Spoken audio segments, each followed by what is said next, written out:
simply must have seen the answer with your own eye. Just like that, we're And back. just like that, people. I told you, short intermission. You know, Very short. hashtag brief. So we were talking about Errol Spence and Terrence Crawford. So there was a theory that I would like to share with the audience and I would like to share with you. Mm-hmm. Just gauge how you feel about it. So I saw people were saying because of Errol Spence's accident that things may not be right physically with Errol Spence. Mm-hmm. Almost like people are saying he shouldn't be boxing, but he is boxing. Mm-hmm. There was a point in the fight, I believe after the second knockdown, he still looked fine. You know what I mean? But the doctor came in briefly to try and assess what was going on with him. You know what I mean? He sent him back to his corner, Mm-hmm. which I've never seen it. I've watched a lot of boxing. And that's what people I've were never saying. seen it happen that way, that particular way. Like if it's really bad, I've seen the doctor come in. Yeah, and the be like, doctor we will need come to. before you even get your order. You know what I'm saying? But they stopped the round and was like, we need to check him out. Right. So the conspiracy theory is Errol Spence is not. He's compromised. To say there's something wrong with Errol Spence. He Right. should not be fighting because we've never seen a doctor in any fighting sport come out that fast for somebody Right. in a situation like that. Do you subscribe to that? Do you believe that? Or is that just like, whatever? This is what I think, and it's not to make excuses. I think the order, and not even like he's like 40 or something, because Floyd was 40 when he fought Canelo and gave him that crazy work. Mm-hmm. But they fight. Crawford is naturally a smaller person. Now that doesn't mean he's naturally walking around at 147 either. But Spence is a taller. Spence is at least 6 foot. How many 6 feet people do you know walking around at 147? There's not. That's a lightweight. Mm-hmm. That's not for. They're grown men. They're not teenagers. You know what I mean? Yeah. So In now their he signed the contract. I'm not gonna make any excuse like he did it unwillingly. They got a bag. They got still pay-per-view money coming in. They won. Either way, it was a W for the sport of boxing. But I do feel like cutting down to 147 did affect him. I think I love watching the All Access, the 24/7 Jones. Mm-hmm. I think his training was healthy. I think he trained well, but a lot of times that doesn't. They don't show you the end where they're actually cutting the weight, where they're probably sweating out all the healthy stuff. Like when you do a cut and you're not out of shape, when you are naturally in shape at the weight you're at, when you lose 20 extra pounds, it's not necessarily good weight you're losing. And I feel like when it comes time to box, to do the actual event, not the sparring, not the running, not the hills, not the hitting the heavy bag, and when it comes down to actually fighting and getting hit and getting beat and having to put somebody off of you and rounds go, I think that has an effect. I'm not here to say I think that's the only reason Spence lost. Crawford was just better. I mean, in every form of the word, he was better. So to answer your question, do I subscribe to the theory? Probably not. But it was weird because I've never seen that happen in a boxing match. Like they walked out and then it was like, nah, cut bro, this off. We gonna make are sure you good? so- And yeah. I'm like, 'cause I thought they was about to stop the fight. I was like, what's He going didn't on? even. Yeah, that was the second time he went down. The second time it wasn't too bad yet, and that's why I think when I heard it, I was like, I kind of forgot that even happened. Like Right. that wasn't even in the forefront of my mind. But when you bring it up, I was like, damn, that is kind of weird. Right. To put this in perspective, that's the equivalent of like them calling an injury timeout and nobody's down. They just Right. seen something that looks like it could be a concussion. Right. They're taking Perfect analysis. Right. Hey, what's the word? That was a pretty hard hit, man. You all right? Yeah, like come on out. We don't trust that you're good. Go Come on here. and get checked out real quick. So I think like when you see that, it's kind of like in a combat sport where people get knocked out on the regular. Yeah. People get bruised. They break shit. The different things like that. For them to come in and stop the fight like that, it does give you cause for concern. Like maybe something is wrong with Maybe him. something was generally not, Because I'm not to cut you off, but just because I'm not so sure that would happen if it was Errol Spence delivering to Crawford. You know what I'm saying? I know what you don't mean. think that I think even I don't know that people kept posting, not to cut you off, Spence walking into the fight, they kept posting his eyes and stuff. I'm like, and people was making fun of us saying he was high or he was drunk. And I'm like I said, I'm not here to make excuses. He signed the contract. He wanted to make the fight, and they made history. But it did look like something was off. Nonetheless, he still fought. Nonetheless, Crawford outclassed him, outboxed him. Crawford walked away with the dub, and Spence didn't. It is what it is. I do think the rematch would be a lot different, and I'm excited for boxing after that. I would love to see, what's next. I would love to see Crawford fight Charlo. I would love to see a lot of things, and I hope they happen. But that's just my take on the fight and everything with that. And I think Crawford proved himself too, man. Now, I'm also not here to say Crawford is right now. He's the face of boxing. Crawford is definitely the man guy in boxing. He's the man. Now people are talking about he's better than Floyd and he would beat Floyd. He's like, guys, let's chill out. Let's chill. Now, he like deserves the the respect. He is the only male to be 2 times undisputed in 2 different weight classes. So he gonna get his respect from me. Now, he's earned that. And I mean, not he needed Caden's approval, but that brother earned that. Nah, listen, I don't think people understand how hard that is. I'm gonna tell y'all right now. I always liked Bud, and I remember we had a conversation before when we were talking about it a while ago, like right when they were still rumored to be making it happen. Right. And I remember I told you, I was like, I think Bud would beat him. I was like, I think Bud is just like that. You said that. We were talking about it at work. I was like, I think Bud is just like that. But then you know what got me? I was watching all the All Access stuff and Errol Spence is out here doing all this stuff, and I'm like, man, I just like Earl, bro. I just like him. What got it for and me? I was like, he got a chance. He could win. But in my it was brain, Earl's knowledge of boxing and how he analyzes the fights and how you fought him and he wasn't at his best. He was out of shape. Even his pop was like he didn't train right. When a lot of times Crawford isn't winning his fights when he knocks somebody out. There's been several times where his trainer come up to him like, yo, you not winning right now. He like, oh, word, I'm not winning? Like, damn. And then he just he's able to turn on the switch and just knock somebody out. And that's not the only time that happened. So for me, I was like, I just think Crawford, I think Spence is strong, and you're not going to be able to do that to him. You're not just going to be able to turn it on and just hit him and you can KO him like you did everybody else. Because everybody he's fought isn't as big as Crawford.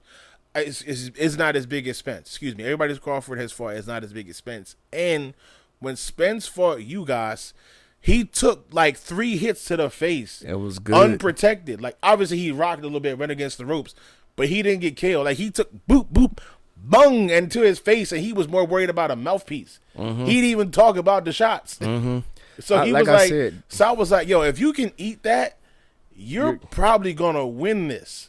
Because if Crawford can't knock you out, I didn't feel like he was going to outbox you. Translate, yeah. But then he did. He went in that ring and did everything I didn't think he was going to do. So I knew it. I should have just stuck with my gut. It's not like I placed a bet on it, but it's just for me to like. Right, feel you gotta stick. I knew it. Like I've been a fan of Terrence Crawford for a minute. The only critique that I ever had about him is, like you said, in them fights where he's down and then he turns it on.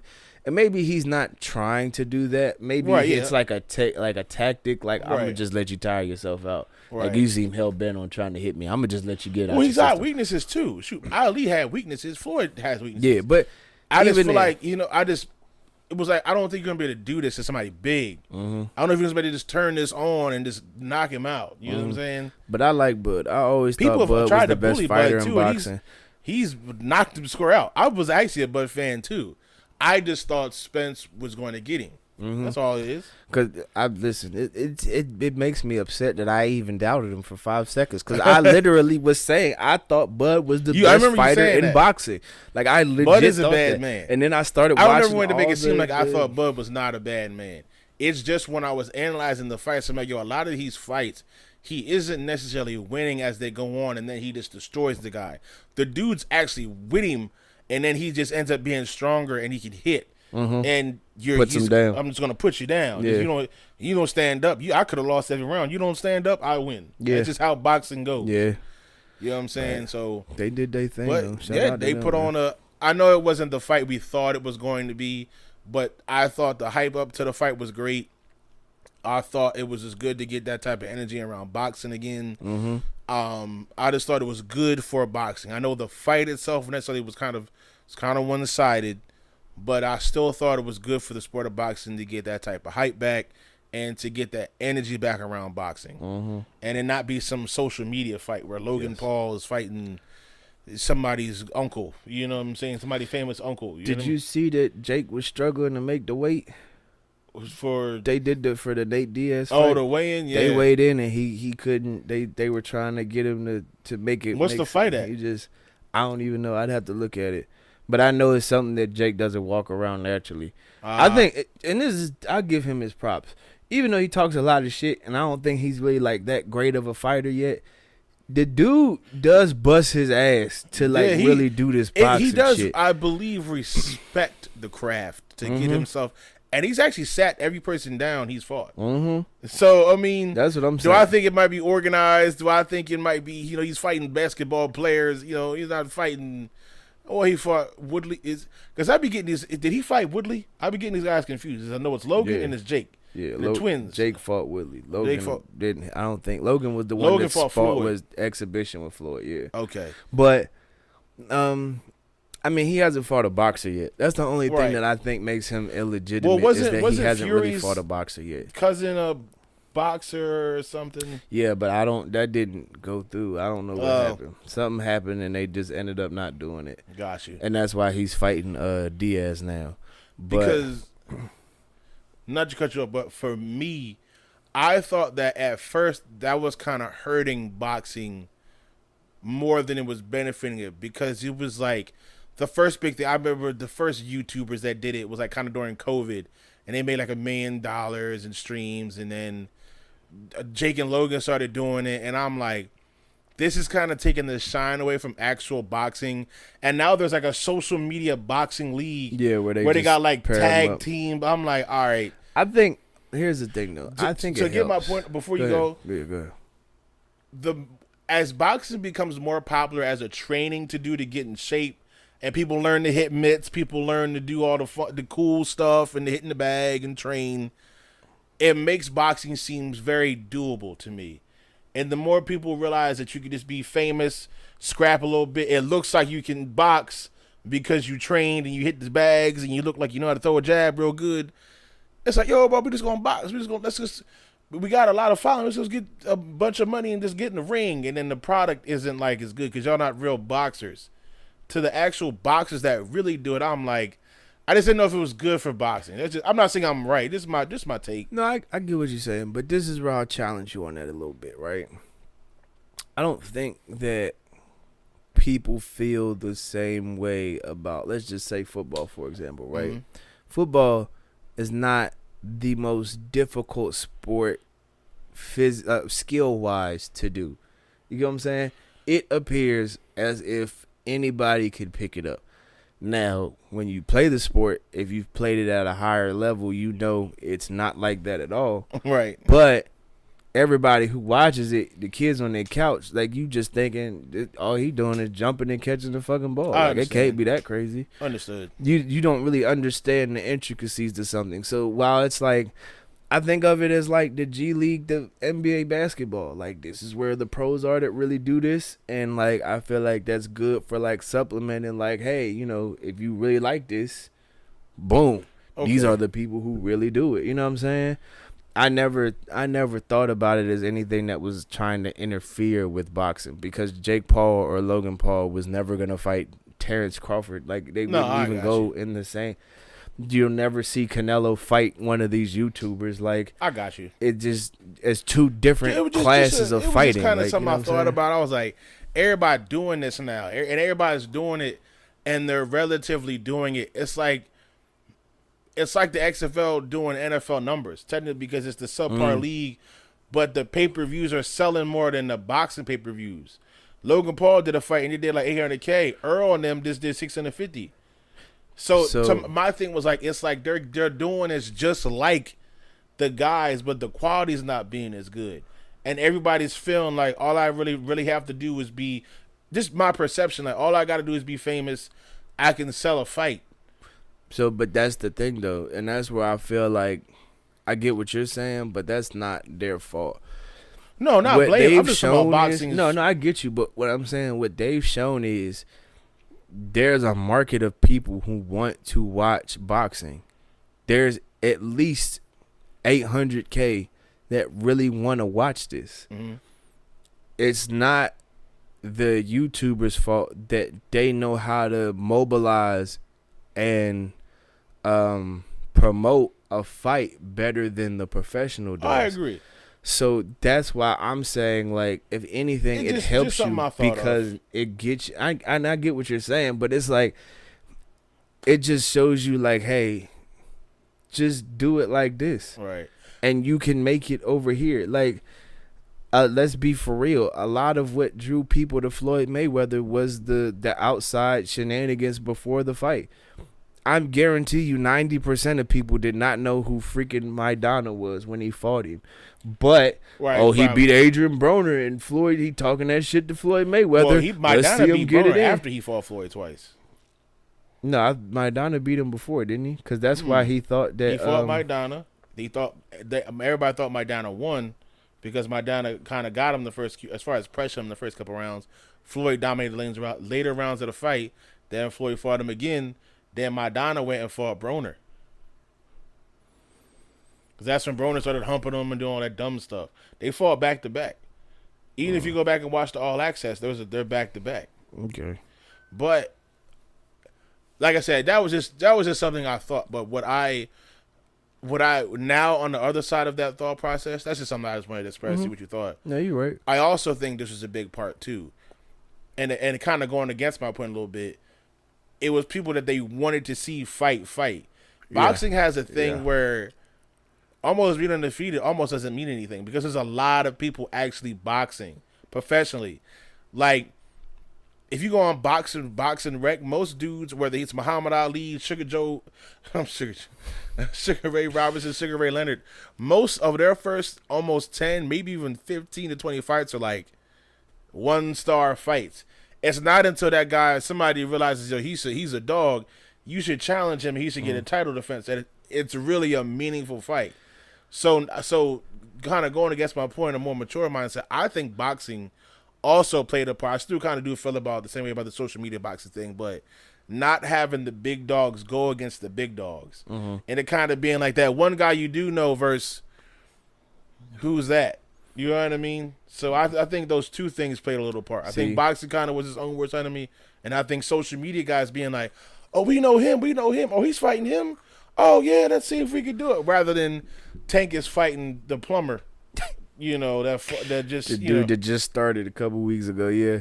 Nah, and he's undefeated against 20 more plumbers. But that's why I feel like, and I'm going to state this early, Shakur Stevenson is about to be the next star of boxing. I think he has the personality, he's young, and he's the skill to do it. I think Shakur is the next big star in boxing.